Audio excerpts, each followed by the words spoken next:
Everybody, welcome back to Sports Central. Neil Duncan alongside Gerald Richardson, and I can't believe we're in February. Oh, I know. It's gone by. January flew through, and here we are. And next thing we know, it's going to be March in a couple days. Absolutely. Well, we're already into really, I don't even want to call it the sports season because year-round sports and special events here in Polk County. This first segment brought to us by BSN Sports, a great partner of tourism and sports marketing. But we'll get right to it with our first guest. Speaking of great partners of tourism and sports marketing, no stranger to Sports Central, being Tyus, formerly AD for a very long time at Polk State College. But we're going to talk a little baseball, talk a little WABA, throw the acronym in there, but you can tell us what that's all about. But being welcome back to Sports Central. Great to be with you, Neil, Gerald. Yep. Really nice to be here. I'm going to embarrass you.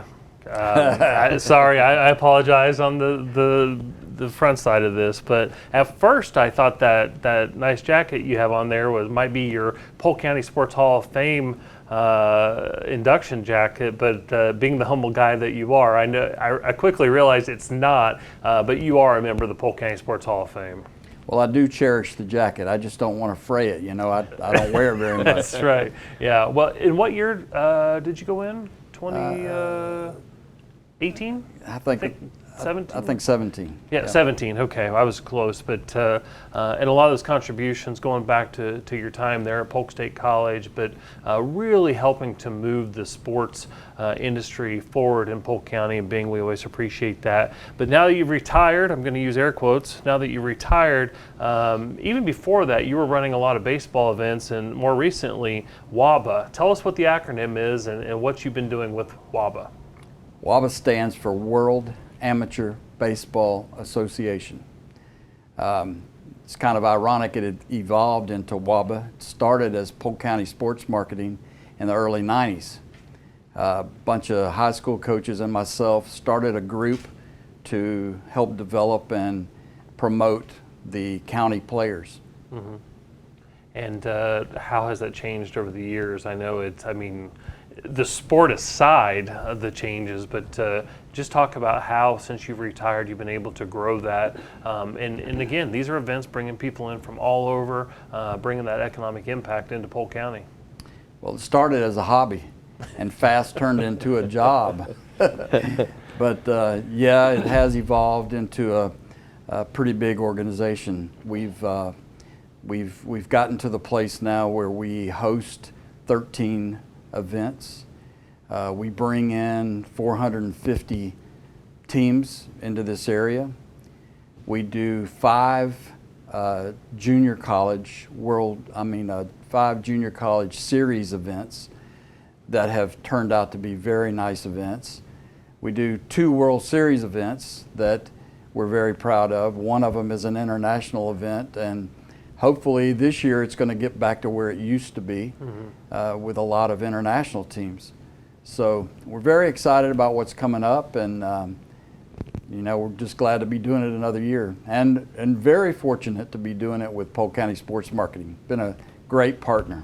Absolutely. Yeah, we're lucky to have WABA right here in our backyard, and had the opportunity to go out for last week there to the early bird, the JUCO, right there outside the office doors, and watch a little bit of that and get to take that in. And wow, it's amazing. I think that was kind of from one of those ones I talked to, first event of the year and so forth. The number of scouts that were there was just amazing.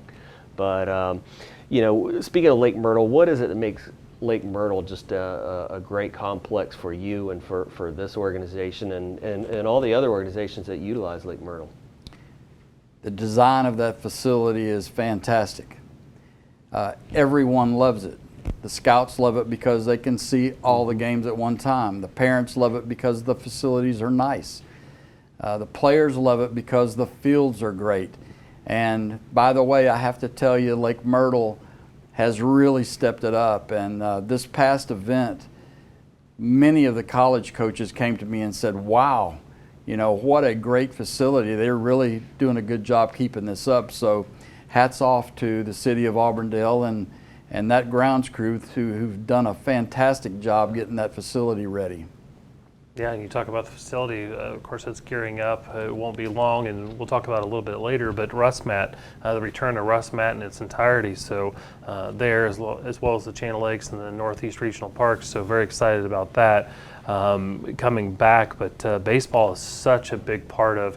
I like to say that over many, many years, baseball and softball have kind of been the bread and butter of the sports and special events coming into Polk County. Of course, that changed a little bit, adding to the portfolio of Florida Youth Soccer Association, and when they were recruited to relocate their headquarters. But that's a perfect example of one sport helping to raise the level of another sport in facility development, not putting all those eggs in one basket. And I know you certainly haven't put all your eggs in one basket. And when looking at your events with WABA, I think sometimes that the junior college competition is misunderstood.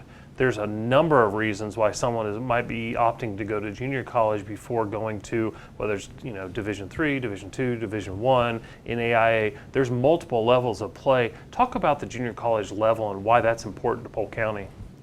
Well, as you know, I was the baseball coach at Polk State College for 15 years. So I'm a little partial to the junior college programs. Mm-hmm. But it is a great place for an athlete to go, especially in baseball, because junior college keeps all the options open. Mm-hmm. If you go to a four-year school, you're locked in at least for 3 years. If you go to a junior college, you can be drafted the first year, the second year, and then go on to another school. When I was recruiting, I would always ask a player, where do you really want to go? And of course, they would always say Florida State, LSU, Florida. They would always give me those answers. And I would say, have they called you yet? And they would usually say no. I'd say, come with me. Come to a junior college. Come play for a year or two, and then you may get a chance to go there or get drafted. So that's the great thing to me about junior college. Wonderful. Yeah, junior college plays it does. It's a lot of people don't understand how big of an impact it plays, helping those kids get to the next level. But it's definitely a big part of it. What you talked about everything that you guys do, events throughout the year and in and out. But what do you have coming up on the schedule in the next month or two that just around the corner here in our backyard? Actually, we don't have anything until June. And one of the reasons is because I work with RustMat, I help them, and I'm really excited that they're coming back full boat.